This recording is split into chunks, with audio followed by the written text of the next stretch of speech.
poor young woman cried at a grave. The millionaire said, "That's my wife's grave. What's your story?" The late afternoon sky was heavy with clouds, the kind that promised rain but never delivered. A cold breeze moved through the tall trees lining the quiet cemetery on the outskirts of town, sweeping dry leaves across the winding stone paths.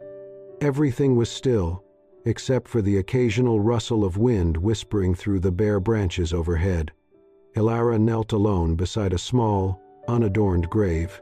There was no photograph, no marble headstone, just a weathered plaque embedded in the ground, partially hidden beneath brittle leaves. Her long blonde hair, softly curled, spilled from beneath the hood of her worn coat. The fabric was faded and fraying at the sleeves. Her eyes were red, puffy from crying. She clutched a canvas tote close to her chest, the kind that had seen better days. The fabric was thin, the seams stretched, and every now and then, the corner of a greeting card peeked out from the top. Her hands trembled slightly as she wiped her face with the back of one sleeve, then reached down to brush some leaves from the grave marker. She did it gently, as if tending to someone she knew. Behind her, steady footsteps crunched softly against the gravel. A tall man in his late 30s stopped just a few feet away, holding a bouquet of white chrysanthemums wrapped in plain brown paper. His coat was simple but tailored, and his expression unreadable. He stood silently for a moment, gazing at the same grave. Then, in a voice low and calm, he spoke. "This is my wife's grave," he said. "Who are you? Why are you crying here?" Elara startled. She turned quickly, eyes wide, her face going pale. For a moment, she just stared at him.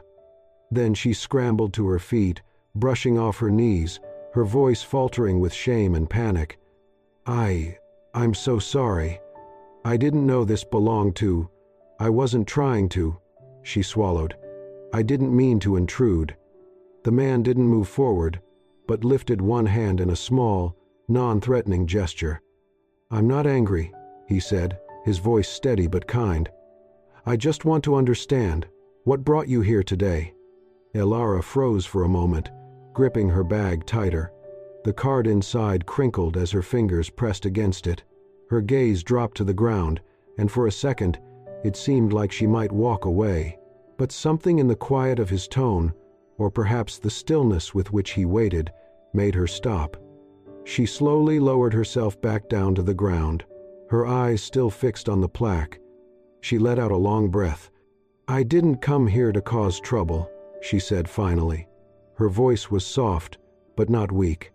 "I just needed to be here." John said nothing. He simply remained where he was, the flowers still in his hand, his face unreadable but open. Elara looked back down at the grave, her expression distant, like she was seeing a memory instead of a patch of grass and stone. And in that silence, thick with unspoken questions, something shifted. There was a story waiting there, one he hadn't asked for, one she hadn't planned to tell, but it was about to unfold, right there in the stillness between grief and gratitude. The silence between them lingered, but it was no longer uncomfortable. It felt necessary, like something old and delicate was being carefully unwrapped. Elara's eyes stayed on the grave as she began to speak. "I was 19, she said, her voice slow, almost hesitant. "I had just lost everything. My parents had cut ties. I had no friends left. I was living in my car, barely eating. Every morning, I woke up and wondered if it would be easier to just stop trying." John stood quietly beside her, listening. The wind picked up slightly, rustling the leaves again. "I got a part-time job answering phones at a small nursing home," she continued. "Not because I wanted to work. I just needed somewhere warm, somewhere with food." Her fingers traced the rim of the canvas bag in her lap. There was this woman, older, gentle, with the kindest smile. She wasn't a patient. I think she volunteered. She came in a few days a week, helped serve lunch or just sat and talked with the residents. Her voice grew softer. She noticed me one afternoon. I was crying in the dining room after everyone had left. I thought I was alone. but she came over and placed a warm cup of tea in front of me. She didn't ask questions. She didn't try to fix anything. She just said, "Today feels impossible, but tomorrow might surprise you." John felt his chest tighten. He knew that tone. He could hear his wife's voice in it. Ilara wiped at her cheek and gave a watery smile. After that, she kept showing up. Not just for the residents, but for me. She'd bring little things, crossword books, a candy bar, a scarf once, when she noticed I didn't have one. I never told her how bad things were, but somehow she knew. Her voice trembled. There was a night I didn't think I'd make it. I'd written a letter. I had a plan, but she showed up after hours. Said she had a bad feeling. She found me sitting in the back hallway with a bottle of sleeping pills. Ilara paused, blinking back tears. She didn't yell. She didn't panic. She just sat down next to me and held my hand. She stayed the whole night. John's breath caught, almost inaudibly. "She saved my life," Ilara whispered. There was a long silence. "I didn't even know her name," she said finally. "I only called her Miss Lily. I thought she was just passing through. One day, she stopped coming. I assumed she'd moved or, well, you know." Her eyes dropped to the bag in her lap, where the greeting card still peeked out. 3 years later, I saw her photo in a newspaper, an obituary. That's how I found out her name was Lily Grant. John slowly knelt beside the grave, the bouquet still in his hands. "I recognized her instantly," Ilara said. "I came here the next week, left a flower, told her what I'd been doing. I had a daughter by then, a job, a small place of my own, and every month since, I come back. To say thank you," she finished quietly. John didn't speak. Not at first. His eyes were on the plaque, unmoving. Then, carefully, he placed the bouquet down. "I didn't know," he said at last, his voice raw. "She never told me about you, or the others she helped. I thought I knew her so well." He looked at Ilara, not with suspicion or confusion, but with something that looked almost like awe. "She always said she wanted to leave something behind that mattered," he added. "I just didn't realize she already had." His gaze returned to the grave, and for the first time in years, the pain behind his eyes softened. What he felt wasn't just grief now. It was pride. They sat there, side by side, as the wind moved gently across the grass. And in the quiet that followed, something between them began to shift, something unspoken, but deeply understood. That evening, the sky over the small town had turned a soft charcoal, streaked with fading blues and hints of gold. The streets were mostly quiet, shops closing one by one, their warm lights blinking out like distant stars. John walked beside Ilara along the sidewalk, the silence between them no longer tense, just gentle. "I think," he said finally, "my wife would have liked the idea of me inviting one of her old friends to dinner." Ilara gave a small, surprised smile. "Friend might be a bit generous." He glanced over at her. "She helped you during the worst moment of your life. You've been visiting her grave for years. That sounds like friendship to me." They turned a corner and entered a quiet little cafe tucked between two antique stores. It wasn't fancy, just warm. Wooden floors, old jazz humming in the background, soft lighting. The kind of place you didn't feel judged for being tired. They sat at a booth near the window. A waitress brought 2 cups of coffee and menus, then left them in peace. John removed his coat but stayed otherwise quiet, letting Ilara set the pace.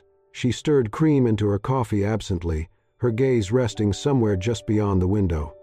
"My daughter's name is Maisie," she said. "She just turned 4 last week." John nodded. "That's a lovely name." "She's everything," Ilara continued, a softness in her voice that only came from someone who had clung to love like a lifeline. "I work a few jobs. Whatever I can get. Flower stand on weekends, grocery deliveries on my bike. Sometimes I clean houses. It's not glamorous, but it's honest." John watched her as she spoke. Her fingers wrapped around the mug were rough at the edges, small blisters near her thumb, calluses on her palm. These weren't the hands of someone coasting through life. These were hands that had carried weight, literal and emotional. "I'm not telling you this for pity," Alara added quickly, reading something in his silence.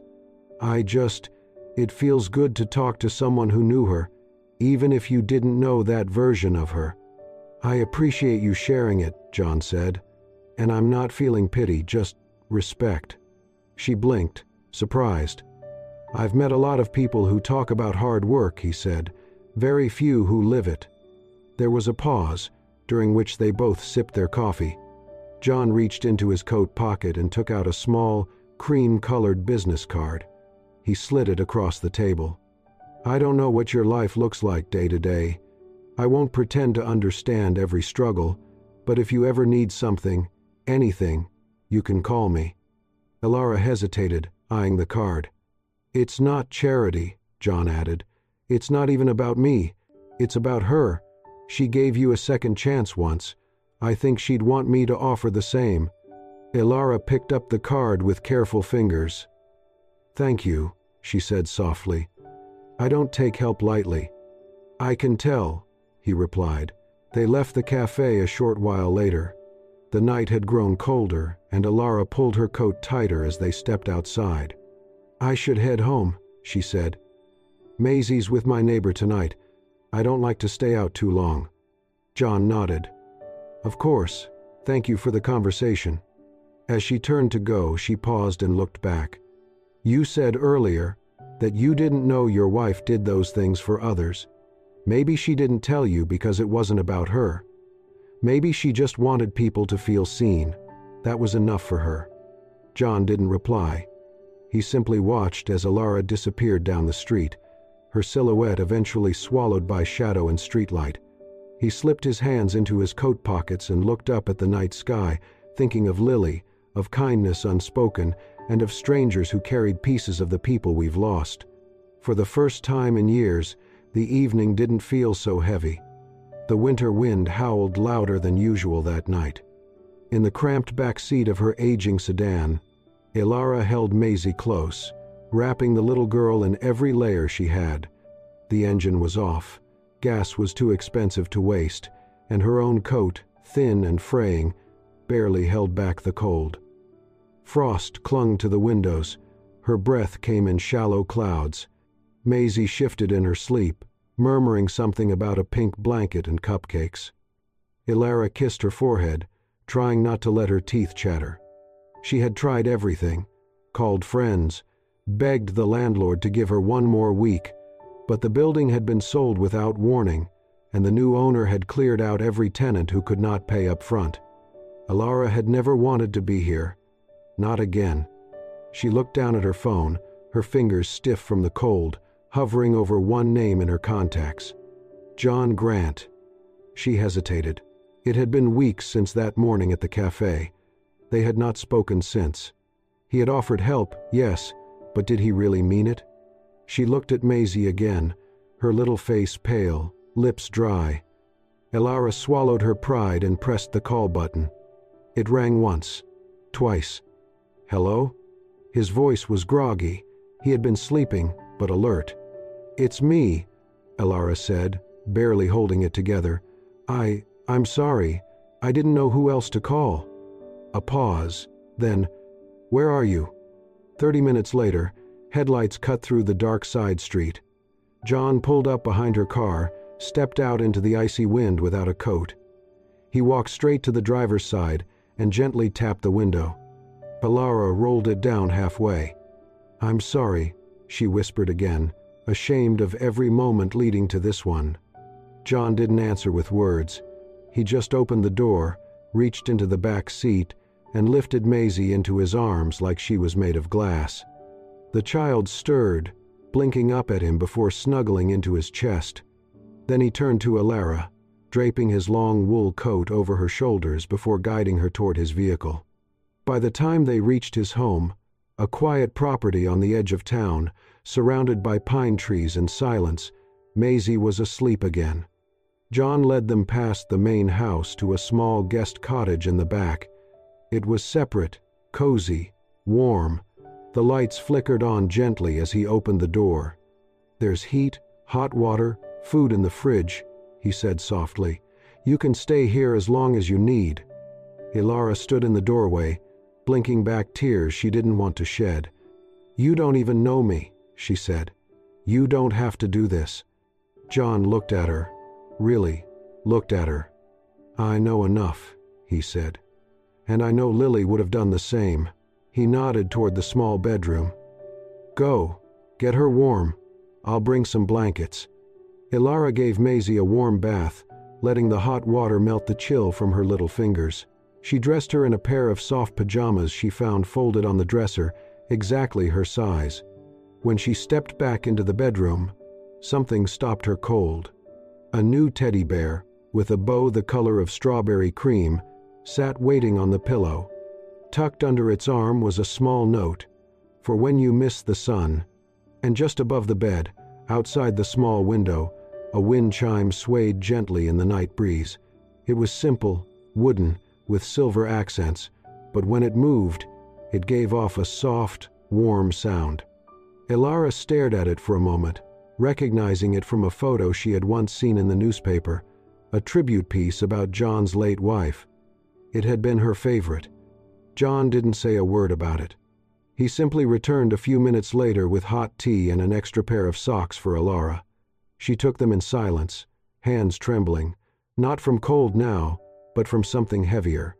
Gratitude. She hadn't asked to be saved. But he had shown up anyway. And in the stillness of that night, Ilara felt something shift. Not safety. Not certainty. But maybe, for the first time in years, a beginning. The cottage behind John Grant's house was small but warm, and in just a few days, Maisie had already claimed it as her adventure space. She followed John like a duckling, especially in the mornings when he tended his garden. She would skip beside him in her pink dress, asking serious questions like, "Do carrots get lonely underground?" and "Can worms talk to each other?" John answered all of them with patient amusement. "You ask more questions than most journalists I've met," he teased one morning, kneeling beside a tomato plant. Maisie shrugged. "That's because I'm not a journalist. I'm 4. Ilara watched them from the porch. Seeing her daughter laugh so freely, it stirred something quiet and long lost inside her. Later that week, Maisie decided to bake. She insisted on doing it all by myself, and Ilara, with a mix of trust and mild panic, let her. The cookies came out slightly burned and wildly uneven. "Don't say anything," Maisie warned as she handed a plate to John. "Just eat it. If you don't throw up, I'll make more." John bit into one with a straight face. "Well?" Maisie asked, arms crossed. He nodded solemnly. "Tastes like bravery and a little too much salt." Maisie giggled, delighted. Inside, Ilara smiled to herself. It had been a long time since laughter felt this natural. That night, Ilara tucked Maisie into bed and sat beside her for a few minutes.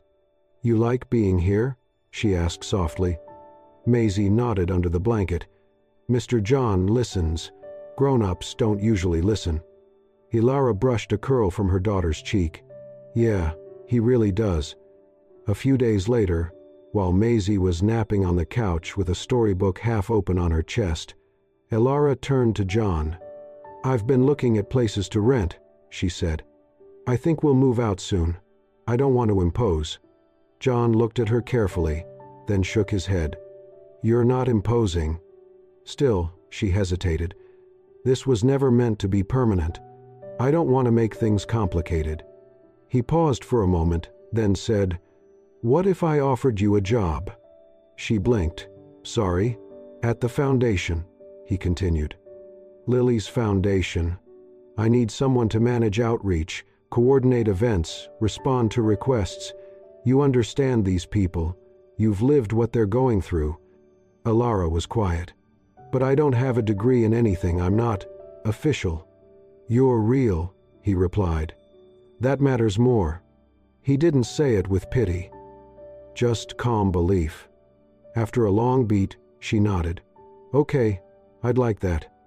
The days that followed were peaceful. Elara took to the work with quiet focus. She managed schedules, answered calls, and even helped reorganize a few community programs. John watched how she handled people, with kindness, clarity, and strength. There was no pretense in her. And then, there were the quiet moments. Like that one afternoon when the light filtered through the cottage window. Maisie was asleep on the sofa, her little arm draped over her favorite teddy bear. Elara was at the small table, reviewing some paperwork. A pencil was tucked behind her ear, and her blonde curls were loose around her shoulders. John walked in with 2 cups of tea. He placed one beside her, sat across without a word, and sipped his. They didn't talk. They didn't need to. After a while, Elara looked up and caught his gaze. She smiled, just a little. It wasn't grand. It wasn't a declaration. But it felt like something soft had settled between them, something that didn't need to be spoken. It felt, quietly, like the beginning of home. The afternoon sun spilled a gentle light across the garden, casting long shadows over the trimmed hedges and rows of lavender Elara and Maisie had planted together. Elara wore gardening gloves, her blonde curls tucked under a sun hat. Maisie, in her pink dress now stained with soil, was giggling as she watered a patch of wildflowers. It was peaceful. Then, a car door slammed in the distance. Elara looked up, wiping her brow. A woman in her early 30s stepped through the front gate, sharp heels on the stone path, a structured black coat despite the warmth, and eyes that froze the air around her. She had the same high cheekbones John did, the same icy poise, but none of his gentleness. "Celeste," John's voice called from the porch. He had stepped out the moment he saw her pull in, already tense. Celeste didn't even glance at him at first. Her eyes were locked on Elara. Then they dropped to Maisie. "I see," she said coldly. "So this is what time to grieve looks like." Elara stood up slowly, confused. "I'm sorry? You're living here?" Celeste's voice rose. "With your child?" Maisie hid behind Elara's legs. John came closer. "Celeste, don't do this." "No, John," she snapped. "You don't get to tell me what to do after this." She turned to Elara again. "Do you know who I am?" Elara hesitated. "I'm sorry. No. I'm Lily's sister." The name hit like a quiet blow. Elara's breath caught. Her hands instinctively reached for Maisie's shoulders. "I didn't mean to," she started. Celeste cut her off. "Don't pretend you didn't know whose place you were taking. My sister's grave is barely settled, and you've moved someone else into her home? With a child?" John stepped between them, firm but calm. "Celeste, stop. This is not what you think." "Oh, really?" Celeste's voice trembled with restrained fury. "Then explain what I'm looking at, John, because all I see is a man who made promises at a graveside and forgot them the moment something blonde and sad came along." Elara flinched. John inhaled slowly. "She's not replacing Lily. She never could." Celeste turned her stare on him. "Then why is she here? You promised me. You said no one else would walk through that door. You said this would remain Lily's home. Her memory would be protected." There was a beat of silence. Maisie, sensing the tension but not understanding it, tugged softly at Elara's sleeve. "Are we in trouble, Mommy?" Elara crouched, whispering, "No, sweetie, not at all." But inside, something was unraveling. She looked at Celeste, at John, and then down at the little hands wrapped around hers. The last thing she wanted was to be a wound in someone else's healing. Without another word, Elara gently picked up the gardening basket and took Maisie's hand. "Excuse me," she murmured, her voice low. John moved as if to stop her, but her eyes said not now. She walked back toward the cottage, her steps heavy, her heart heavier.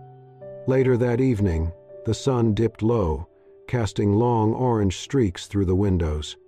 John stood in the foyer, hands in his pockets, staring at the hallway that led to the guest house. He felt torn in a way he hadn't in years. Celeste had every right to grieve, to protect Lily's memory. She had stood by his side at the funeral. She had sat beside him on nights when he couldn't speak without shaking. But Alara had brought life back into this house without even meaning to. Not noise, not chaos, just breath. And now it felt like both worlds were at war inside his chest. He heard the door open behind him. Celeste stepped in, quieter now. Her eyes were no longer icy, but tired. "I know you loved her," she said. "I still do." "Then why?" John turned slowly. "Because Lily taught me how to love quietly, to show up when it's hard, to be kind even when you're hurting." He paused. "She would have liked Alara. And Maisie." Celeste's mouth tightened. She didn't respond.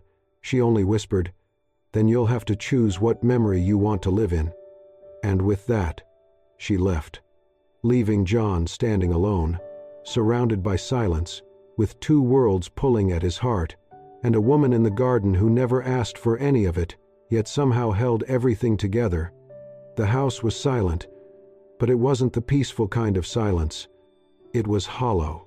John stepped into the guest house just after sunrise, a mug of tea in hand, only to find the door slightly ajar. The bed was made. The toys were gone. The little pink shoes by the doorway, no longer there. On the kitchen table lay a folded note. He opened it with shaking fingers. "I never wanted to be the shadow that made you choose. Thank you for letting us stay. That was more than enough. Alara." His chest tightened. For a long moment, he stood still, as if movement would make it real. Then, in one motion, he turned, grabbed his keys, and ran. The bus stop at the edge of town was nearly empty. The morning mist still hung low, curling around the bench where Alara and Maisie sat with two small bags between them. Maisie leaned against her mother, half asleep, thumb in mouth. Alara looked like she had not slept at all. When she heard footsteps pounding against the concrete, she turned. "John." He stopped short, breath catching in his throat. Without a word, he dropped to one knee in front of Maisie, wrapping his arms around her like something precious he had almost lost. Maisie blinked, then smiled sleepily and hugged him back. Alara watched, frozen, her hand tightening around the bus ticket in her pocket. When John finally stood, he faced her, not as the composed man she'd always known, but as someone who had something to lose, and knew it now. "I thought I was done," he said softly. "That part of my life, love, family. I told myself there was no space for anything more." His voice cracked slightly. "But when you and Maisie came into my world, it was like I could breathe again. You didn't ask for anything. You didn't expect anything. And still, you gave me something I didn't think I'd feel again." He stepped closer. "I don't want you to go, Alara. Not because I feel sorry for you, not because of Lily, but because He paused, his voice barely a whisper. "I need you here, you and Maisie." Alara's eyes shimmered.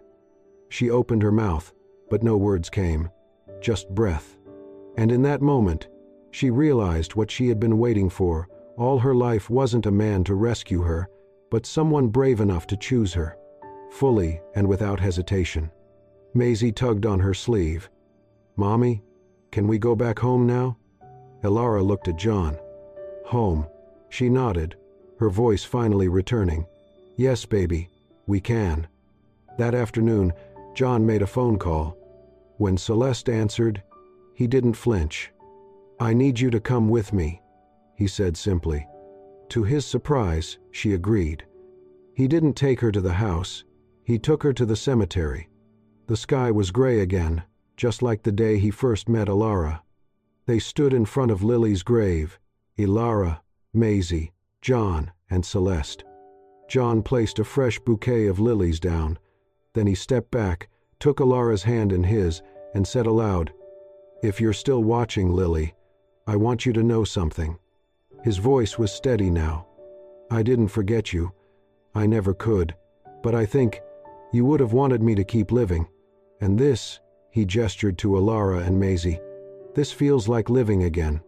Celeste stood a few paces away, arms folded. She didn't speak, but her eyes had softened. Maisie crouched and placed a tiny pink flower next to the bouquet. "For the lady who gave Mommy tea," she said quietly. Alara blinked back tears. And for the first time, the grief didn't feel like a wall. It felt like a bridge, a way forward. Together. It was the night before Daddy and Me Day at school. Maisie stood by the kitchen table, her tiny hands gripping a card she had made from pink construction paper. There were glitter smudges on her cheeks and a crayon drawing of 3 stick figures on the front. Alara was rinsing dishes when she felt a tug at her sleeve. "Mommy," Maisie whispered, "can I give this to Mr. John?" Alara dried her hand slowly, crouched down. "Of course, baby. Do you want me to help you write something inside?" Maisie shook her head. "I already did." The next morning, John walked into his office to find the card waiting on his desk. He opened it carefully.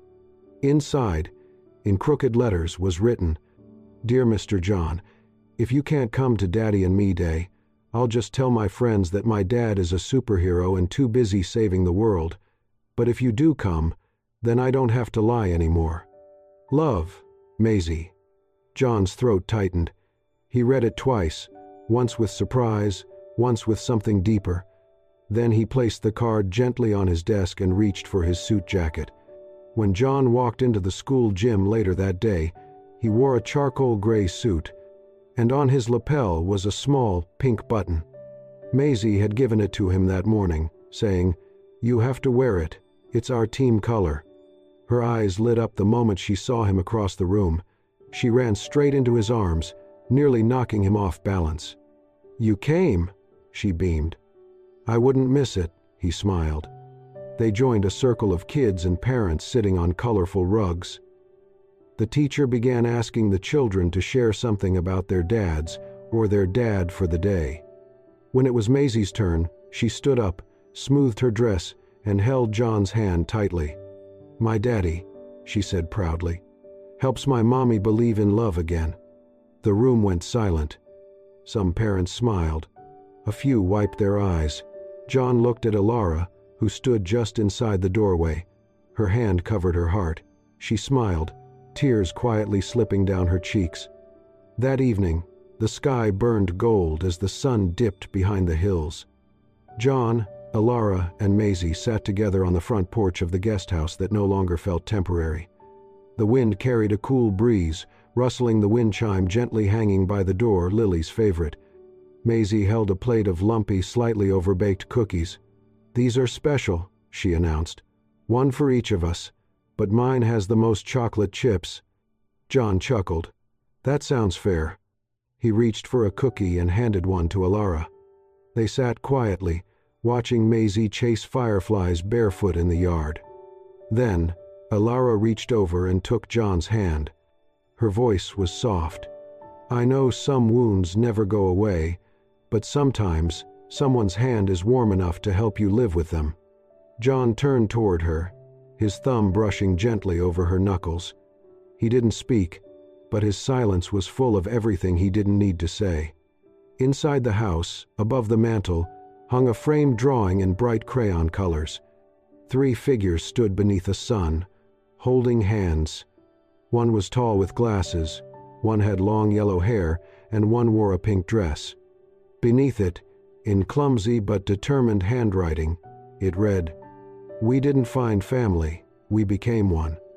And outside, the wind chime danced again, light, simple, and whole. If this story touched your heart, even just a little, don't forget to subscribe to Soul-Stirring Stories and hit the hype button to support our channel. We believe in the quiet kind of love, the kind that shows up, stays, and heals. New stories every week, always real, always human. Thanks for watching, and remember, sometimes the family you need is the one you choose. See you in the next story.